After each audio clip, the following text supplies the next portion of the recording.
Assalamualaikum warahmatullahi wabarakatuh. Sampurasun, Mugia Rahayu, Sagung Dumadi, salam damai seluruh alam. Alhamdulillah wasyukurillah teman-teman, kita berjumpa lagi dengan saya Reza Rahasia di channel Reza Rahasia.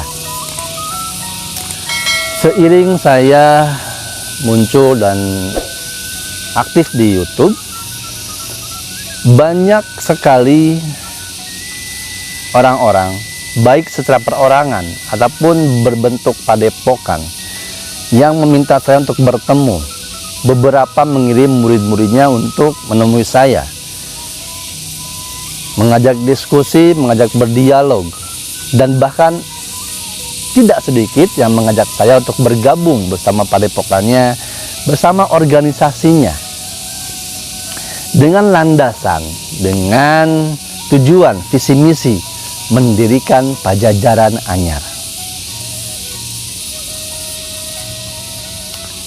Oleh karenanya, konten kali ini saya akan membahas mengenai bangkitnya Pajajaran Anyar. Kapan sih bangkitnya Pajajaran Anyar?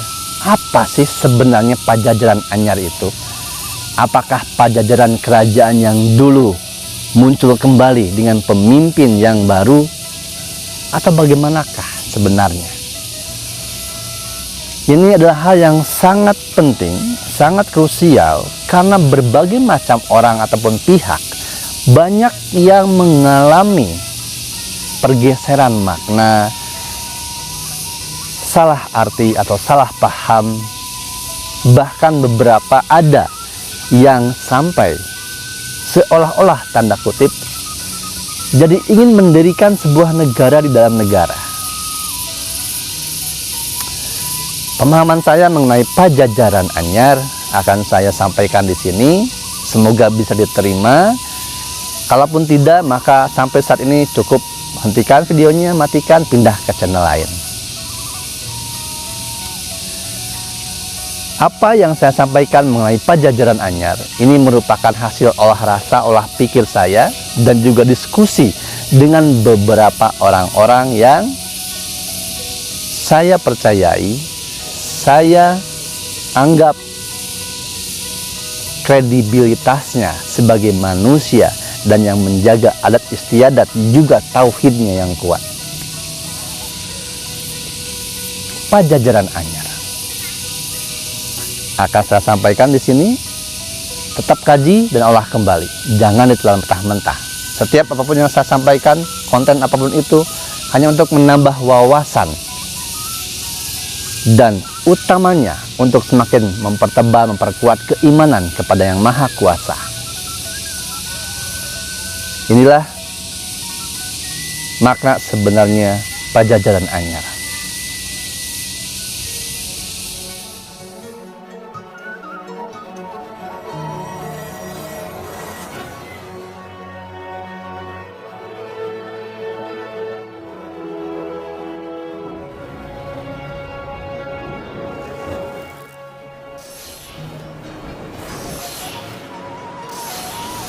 Alhamdulillah wa syukurillah. Terima kasih teman-temanku sekalian yang masih setia menyaksikan apa yang ingin saya sampaikan. Pajajaran Anyar. Kalimat ini, kata ini sudah sangat santer terdengar dan menjadi sebuah harapan baru, tujuan utama bagi setiap orang, setiap organisasi padepokan yang menginginkan terjadinya kesetaraan, gemah lipah loh jinawi, memiliki pemimpin yang adil, makmur, merata, bijaksana di dalam kondisi negara, kondisi pemerintahan yang dirasa, dianggap, dialami, yang terlihat, yang disaksikan tidak atau kurang berpihak kepada rakyat.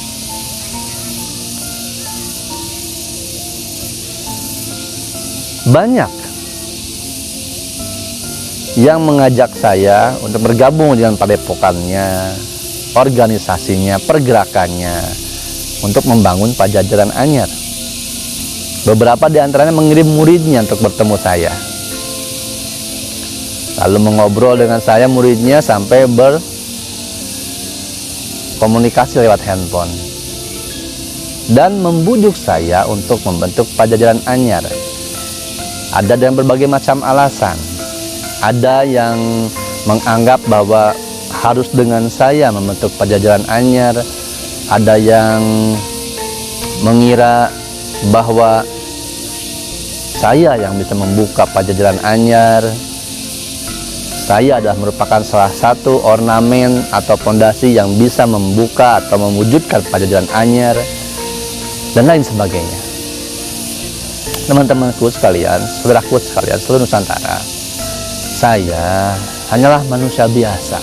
Saya hanya seorang reja rahasia, seorang YouTuber yang akhir-akhir ini dikenal sebagai YouTuber karena lockdown, karena PSBB, terbatasnya oleh kondisi pandemi, maka kegiatan saya keseharian pun terhenti. Saya seorang guru seni sehari-harinya. Saya seorang aktor dalam senggang waktu. Tapi semua itu karena pandemi jadi terhenti. Dan akhirnya saya lebih dikenal sebagai seorang YouTuber. Itu tidak apa-apa. Tapi beberapa orang menganggap saya sebagai dukun paranormal. Alhamdulillah wa syukurillah. Saya bukan siapa-siapa teman-teman. Dan tidak penting saya siapa. Tapi yang terpenting adalah apa yang saya lakukan, apa yang saya katakan. Ada baiknya ambil, ada manfaatnya gunakan sebagai wawasan. Bukan sebagai kepercayaan atau keimanan. Wawasan saja, referensi. Dengan hati dan pikiran tetap pusat iman kita kepada Yang Maha Kuasa. Saya bukan siapa-siapa sekali lagi, dan saya bukanlah pembuka apapun, saya bukanlah fondasi dari apapun yang digadang-gadang, yang disangkakan oleh beberapa padepokan organisasi yang ada. Oleh karenanya saya perlu membuat konten ini agar siapa tahu ketika saya menyampaikan tentang Pajajaran Anyar yang saya pahami, yang saya ketahui, menjadi wawasan baru, pembuka cakrawala berpikir yang melebarkan batin kita agar tidak selalu tersugesti, terdoktrin, terdogma akan berdirinya negara di dalam negara, bahkan mengarah pada kudeta. Pajajaran Anyar. Di dalam cerita, baik itu berawal dari Uga Wangsit Siliwangi yang tertulis di kulit harimau, ataupun ramalan Jayabaya, diramalkan akan berdirinya, hadirnya seorang pemimpin yang membawa keadaan rakyat menjadi gemah limpah loh jinawi, yang kalau di Jawa Barat disebutnya Pajajaran Anyar akan muncul. Dan Pajajaran sendiri di setiap buku sejarah, bahkan di setiap sesepuh, orang-orang, pemimpin padepokan, para ustadz lainnya, ahli sejarawan, budayawan, memahami dan mengetahui bahwa Pajajaran adalah sebuah kerajaan yang dimana rajanya itu dipimpin oleh Eyang Prabu Siliwangi. Mohon maaf sebelumnya kalau saya harus menyampaikan ini, bukan bermaksud untuk membantah, menyalahkan, menyudutkan pemahaman siapapun itu, tanpa maksud menggurui, tanpa maksud ingin menunjukkan apa yang saya pahami. Saya hanya sekedar sharing saja. Teman-teman, saudaraku sekalian se-Nusantara, Pajajaran itu bermakna sejajar. Artinya tidak ada yang tidak sejajar, baik tidak ada yang tidak bisa memimpin dirinya. Seperti halnya kalau dalam Muslim, imam dalam sholat, makmumnya bisa siapa saja, bisa presiden, gubernur, tukang beca, dan lain sebagainya semuanya. Tapi ketika sholat sejajar. Tidak ada jabatan, tidak ada kekayaan, apapun itu embel-embel kemanusiaan duniawi tidak ada. Sejajar.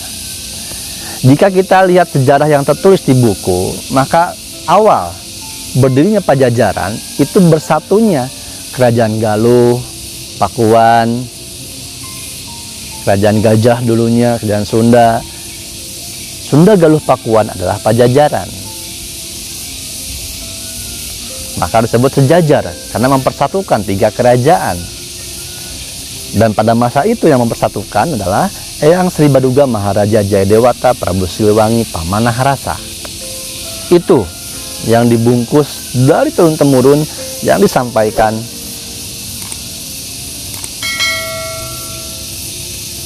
Tapi teman-teman, wallahu a'lam bishawab, kalau saya mengartikan Pajajaran itu bukanlah sebuah instansi, bukanlah sebuah nama kerajaan sesungguhnya. Pajajaran adalah peradabannya. Pajajaran adalah filosofinya. Pajajaran adalah ajaran kesetaraannya. Tidak ada yang di lebih atas, tidak ada yang di bawah. Ketika Pajajaran, ketika sejajar, maka tidak perlu lagi kerajaan, tidak ada lagi raja, karena semua sudah sejajar, semua sudah mampu memimpin dirinya masing-masing, sudah mampu mengenali dirinya masing-masing, sudah mampu mengerti, paham tugas fungsinya masing-masing, sehingga semuanya saling bekerja sama demi kemaslahatan, demi kebaikan bersama, sejajar. Ketika bicara Pajajaran adalah sebuah kerajaan, maka tidak masuk, tidak selaras. Kerajaan ada raja, pemimpin tertinggi, ada rakyat, maka tidak sejajar. Karena Pajajaran sejajar artinya. Maka ketika di buku sejarah disebutkan Kerajaan Pajajaran, yang saya pahami, yang saya ketahui, itu bukanlah nama asli kerajaannya, tapi ajarannya, filosofinya, peradabannya sejajar, mensejajarkan. Walaupun ada kepemimpinan di sana, bukan menjadi pemerintahan yang absolut. Segala sesuatu, keputusan sang pemimpin dimusyawarahkan dengan rakyatnya. Keputusan terbesar diambil untuk kelangsungan kenegaraan diputuskan bersama hasil musyawarah mufakat dengan para rakyat, yang dimana para rakyat ini tentunya ada yang mewakilinya. Yang mewakili rakyat benar-benar wakil rakyat, bukan wakil hawa nafsu, wakil ambisi, wakil keserakahan diri pribadi. Benar-benar menyampaikan suara rakyat, bukan hanya sekedar ketika kampanye gembar-gembor baik, tapi setelah ada di jabatan dia lihat-lihat kanan kiri mencari buat korupsi. Bukan. Pajajaran adalah sebuah keadaan negara di mana pemimpin dan rakyatnya sudah manunggal, sudah bersatu. Bersatu apa? Bersatu rasa, jiwa, pikir, ucapan, tindakannya. Bersama-sama membangun kebaikan, kemajuan bersama. Bukan pemerintahan absolut, tidak ada pemerintahan absolut. Itu yang sudah dahulu oleh leluhur kita lakukan, dan akhirnya dihancurkan, sehingga ditimbulkan mitos-mitos, legenda-legenda yang palsu, ditulis ulang, direka sejarah. Akhirnya kita, di generasi kita hanya mengenal leluhur kita kerajaan yang besar, hancur karena peperangan, adu kekuasaan, atau ada agama baru yang menggulingkan. Bukan itu. Pajajaran anyar adalah nanti ketika kondisi keadaan negara kita dipimpin oleh seseorang yang benar-benar sudah bisa memimpin dirinya sendiri, mensejajarkan dirinya, mengerti bahwa arti pemimpin apa, arti yang dipimpin apa, benar-benar paham bahwa jabatan adalah amanah, bahwa dirinya adalah benar-benar wakil rakyat, bertugas, berpikir, menjalankan pemerintahan bukan atas kepentingan, bukan atas kebutuhan atau requestan, pesanan orang, atau bukan karena balas budi oleh organisasi-organisasi yang menggadangnya, membuat dia menjadi di jabatan tersebut, bukan. Yang dipimpin dengan yang memimpin sama-sama sudah saling mengerti tentang kepemimpinan, sudah sama-sama saling merdeka, dewasa sebagai manusia. Jika kita ibaratkan sebagai tubuh kita, maka pimpinan kita dalam diri adalah hati, kolbu. Baik hatinya, maka baik perbuatannya. Tapi hati ini meliputi sebuah rasa, hanya rasa. Rasa terkadang salah rasa. Untuk membedakan yang hak dan yang batil perlu akal pikiran. Maka kalau kita ibaratkan sebuah negara, presiden atau raja, maka raja atau presiden adalah kolbu kita. Yang bergerak, yang memutuskan adalah pikiran kita, akal kita, bukan otak, akal. Akal betul-betul goib, kecil yang ada dalam diri kita, dalam diri otak kita. Inilah yang disebut Batara Guru, inilah yang disebut Cakra Ajna, inilah yang disebut Wisnu, pemelihara. Jika baik hatinya, baik kolbunya, baik rajanya, baik presidennya, maka baik juga cara memerintahnya, cara memeliharanya. Sehingga kalau baik keduanya selalu berkomunikasi, maka tubuh kita, pandangan kita, pendengaran kita, ucapan kita, tidak ada satupun yang mengeluarkan keburukan dan membuat orang lain tersakiti. Ketahuilah bahwa Islam sesungguhnya, siapakah orang Islam? Orang Islam adalah orang yang menjaga lisannya, menjaga perbuatannya, yang menyelamatkan orang lain dengan lisan dan perbuatannya. Artinya, orang yang sudah bisa memimpin dirinya, memimpin pemikirannya, memimpin ucapannya, memimpin pandangannya, memimpin pendengarannya. Semua panca indera ini bisa kita pimpin asal hati kolbu kita benar murni, benar fitrah. Akalnya jernih, digunakan untuk kemaslahatan, bukan kepentingan nafsu atau ambisi. Pajajaran anyar bukan berarti nanti akan muncul kerajaan yang dahulu wujud fisik, bukan. Kalau kita hanya berpusat pada itu, maka akan terjadi kekacauan di mana-mana. Akan ada kudeta. Setiap pemimpin yang hadir yang memimpin negara kita, jika tidak sesuai dengan apa yang dikriteriakan sebagai pajajaran anyar dalam bentuk fisik, maka akan selalu dikudeta, akan selalu diprotes, akan selalu tidak diterima. Maka mari jangan selalu terjebak pada bentuk fisik. Ada lahiriah, ada batiniyah. Kita pahami pajajaran anyar adalah perkara batiniyah, ruhaniyah. Bagaimana diri kita mensejajarkan diri kita, mensejajarkan otak, akal kita dengan hati, batin kita, mensejajarkan pikiran, ucapan, pendengaran, penglihatan. Seperti hanya tubuh kita, wujud fisik ada. Ini mata, dohirnya, lahirnya. Goibnya apa, batinnya apa, penglihatan. Kuping, ini adalah wujudnya. Batinnya apa? Pendengaran. Mari kita sejajarkan, mari kita pimpin diri kita oleh diri kita. Sehingga ketika kita bisa memimpin diri kita, bisa mensejajarkan diri kita, mengikuti ajaran leluhur yang terdahulu, orang-orang yang sudah dipilih oleh Allah, yang sudah bisa mensejajarkan dirinya, yang sudah menjadi insan kamil, yang sudah bisa menjadi insan atau manusia paripurna, bisa ngahiang, akhirnya disebut para dewa, dengan era kenabian disebut para nabi, dengan era kewalian disebut para wali. Mereka orang-orang yang sudah bisa mensejajarkan dirinya, mereka yang sudah menerapkan pajajaran, mereka yang menerapkan ajaran keselamatan sesungguhnya. Mari kita rubah mindset kita tentang pajajaran anyar, karena pajajaran anyar merupakan sebuah fondasi fundamental, filosofi, ajaran tentang bagaimana kita memimpin diri kita, memimpin apa yang kita pikirkan, apa yang kita ucapkan, apa yang kita lakukan.